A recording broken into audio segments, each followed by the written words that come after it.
Nederlands. Extra Journaal. Vers van de pers. Welkom bij Extra Journaal. Fijn dat u weer kijkt. We hebben het belangrijkste nieuws voor u op een rij gezet. En we beginnen met een bericht uit Curaçao waar er menselijke resten in een onbewoond huis zijn aangetroffen. De politie heeft dat gisteren bekendgemaakt dat er resten in en rond een huis in de Calle Sobrecama in Sericandela zijn aangetroffen. Nadat die waren gevonden is de politie gebeld, er is een politiearts gekomen, die heeft onderzoek gedaan. De resten zijn in beslag genomen, dit is gedaan op bevel van het Openbaar Ministerie en de zaak wordt nu verder onderzocht. Wat zich precies heeft afgespeeld en wie de persoon is en hoe hij of zij op het leven gekomen is, dat moet nog allemaal worden onderzocht. Het parlement praat over minimumloon. Het gaat over de aanpassing, een wetsvoorstel die de fractie van de MAN heeft ingediend, om het minimumloon dat nu voor jongeren van 18, 19, 20 jaar nog lager is dan het officiële minimumloon, om dat gelijk te trekken met het echte minimumloon, om het maar zo te zeggen. De grootste oppositiepartij PAR heeft bedenkingen hierbij, omdat daarmee wellicht de positie van die jongeren minder goed wordt. Bijvoorbeeld doordat werkgevers meer jongeren van 16 en 17 gaan aannemen. Die verdienen namelijk meer dan 4 gulden minder dan de jongeren dadelijk als dit wetsvoorstel wordt aangenomen. Ook kan het zijn dat werkgevers de jongeren minder uren geven. Momenteel is het minimumloon 11 gulden 28 per uur en de fractie van de MAN, en Giselle McWilliam heeft het ook bekendgemaakt, zegt dat het belangrijk is dat ook de jongeren van 18, 19, 20 jaar die werk verrichten voor een minimumloon gewoon betaald worden, zoals degene van 21, 22 en ouder. Dat is eerlijker, maar er zijn dus volgens de PAR wellicht negatieve consequenties. Ontvoeringszaak later behandeld. Het was een ontvoeringszaak die heel veel aandacht heeft gekregen. Op 10 januari in Veres is een man ontvoerd. Volgens het Openbaar Ministerie is hij ontvoerd door 4 mensen. 3 mensen haalden hem uit een plek in Veres, namen hem mee naar de Edisonstraat, bonden daar zijn handen en voeten aan elkaar, zetten een pistool op zijn hoofd en hij werd uiteindelijk na 12 uur weer vrijgelaten. Ze zouden 100.000 gulden van hem hebben geëist, maar eerder zouden ze hem ook al hebben proberen af te persen voor een bedrag van bijna 300.000 gulden. Ook zouden ze zijn iPhone 13 hebben afgepakt.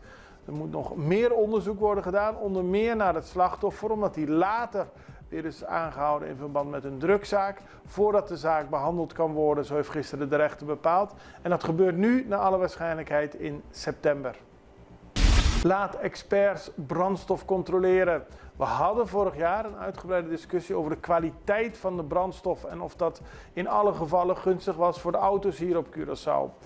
Daar is een commissie van ingeïnstalleerd en nu zegt Giovanni de Caster van de vakbond STO dat een lid van die commissie heeft gezegd dat sommige brandstof nadelig is voor de busjes op Curaçao. Volgens hem wordt daardoor opnieuw onzekerheid gecreëerd over of het veilig is, welke type brandstoffen te gebruiken en dergelijke.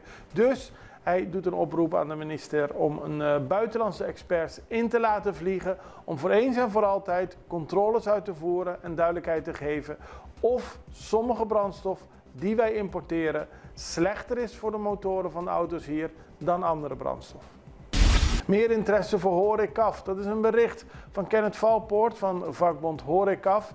Hij heeft geluiden gehoord dat er aardig wat leden zijn die momenteel mensen zijn die nu werkzaam zijn bij Sendos en Correnden, graag lid zouden willen worden van Horecaf. Dat zou betekenen dat er dan ook afgevaardigden van de vakbond bij die 2 grote toeristische plaatsen zouden moeten komen. Dat is nog steeds niet gebeurd en hij heeft vooral laten weten dat hij er open voor staat en dat hij probeert alle werknemers in de horecasector op Curaçao zo goed mogelijk te vertegenwoordigen. Want er zijn veel problemen, zegt hij, en de vakbond kan mensen daarbij helpen. Culturele uitwisseling met Venezuela. Er vond gisteren een ondertekening plaats in Caracas met Sandy Atimadora van de AGKK. Dat is de organisatie die de carnavalsgroep op Curaçao vertegenwoordigt. En die hebben een akkoord getekend met de Fundación Locos de la Vela de Coro.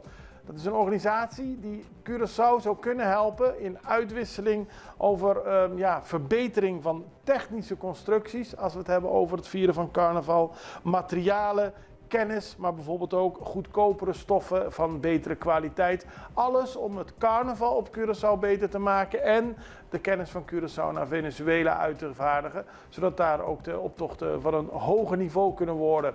Positief nieuws dus voor de culturele sector. Dan gaan we naar Aruba. Daar is een hondenbezitter veroordeeld voor dierenmishandeling.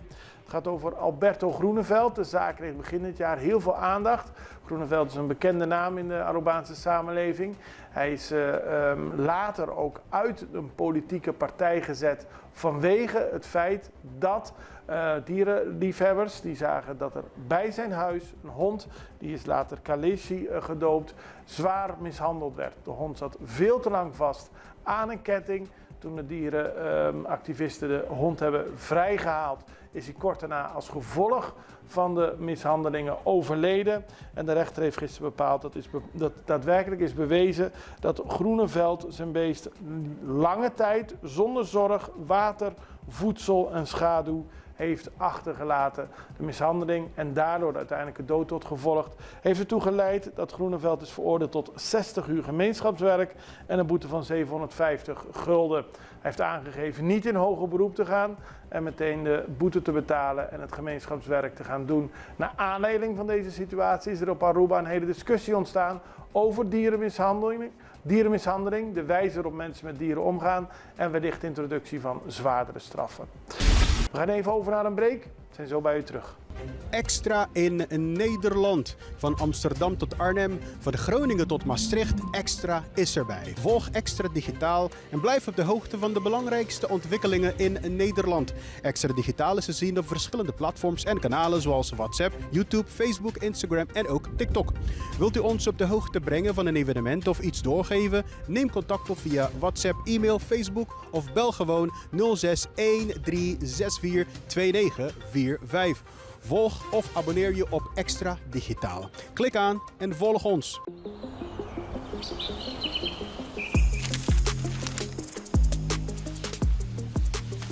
Welkom op Curaçao, een van de mooiste eilanden in de Caribiën, een ware parel. En het is een eiland waar je van heel veel zaken kunt genieten. Van de natuur, van de zee, van het eten, van de mensen en zoveel meer. Curaçao is een eiland waar heel veel gebeurt op het gebied van politiek, cultuur, sport en zoveel meer. En Extra Journaal brengt het belangrijkste nieuws van Curaçao. Maar we hebben ook aandacht voor al het nieuws op Bonaire en Aruba en op de bovenwinden, Saba, Sint Maarten en Sint Eustatius. En we belichten al het nieuws van alle kanten. Het nieuws is duidelijk, actueel en vers van de pers. Extra Journaal, elke werkdag op Salto.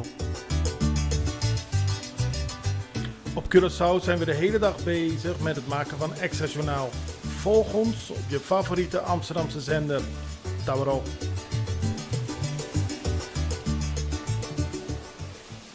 Dan gaan we naar Bonaire, want daar is vorige week en de week daarvoor heel veel te doen geweest over die brand bij Landfill. Er zijn uiteindelijk meer dan 50 mensen geëvacueerd vanwege de aanhoudende wolken, de aanhoudende overlast door de brand al daar. Nader onderzoek leren dat er 3 branden hebben gewoed op de Landfill. De mensen die waren geëvacueerd zijn weer terug. De brand lijkt helemaal onder controle. Maar de politie heeft laten weten dat ze gisterochtend 2 personen hebben gearresteerd in verband met de brand. Het gaat om een 22-jarige en een 31-jarige man. Bij de arrestaties vonden ook huiszoekingen plaats. 1 op een adres in Terracora en 1 op een adres in de wijk Lagoon Hill. Tijdens de invallen werden verschillende apparaten en digitale documenten in beslag genomen. Om wat voor apparaten het gaat heeft de politie niet gezegd. Maar wel dat de mannen worden verdacht van brandstichting bij de Landfill. De zaak wordt dus nog vervolgd. Dan gaan we naar Curaçao, of tenminste vanuit Curaçao naar de Cariben. Want Defensie Cariben heeft een internationale samenwerking gehad tijdens de oefening Trade Winds. Het gaat om Defensie Caribisch Gebied natuurlijk. Defensie Caribisch Gebied nam met meer dan 100 Nederlandse en Curaçaose militairen deel aan de internationale oefening Trade Winds. Die vond plaats van 4 tot en met 16 mei op Barbados. Onder meer ter voorbereiding op het aankomende orkaanseizoen en het versterken van de internationale samenwerking. Als u wilt weten hoe zo'n training, hoe zo'n oefening eruit ziet, Kijk dan naar de volgende video die door de Defensie in het Caribisch gebied is gemaakt en een beeld geeft van hoe er wordt voorbereid onder meer op het orkaanseizoen. En dan sluiten we af met een heel ernstig incident in Mexico. De beelden zijn moeilijk om aan te zien voor sommige mensen, omdat er daadwerkelijk sprake is van een dreigende situatie en uiteindelijk ook meerdere mensen het leven hebben verloren. 9 doden en 70 gewonden zijn gevallen bij het instorten van een podium tijdens een bijeenkomst gisteren, waarbij de Mexicaanse presidentskandidaat Maynez aanwezig was in het noorden van Mexico. Volgens een bijgewerkte balans van vandaag zijn er 9 doden en 70 gewonden gevallen.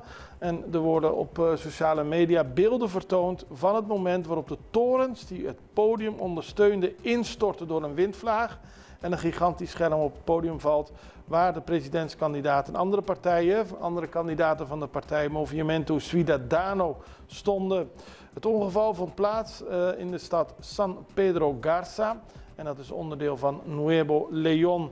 Daarmee is er een enorm drama tijdens de Mexicaanse presidentsverkiezingen plaatsgevonden. Er worden nu allerlei maatregelen genomen. Ook wordt er een stop gezet aan de campagnes.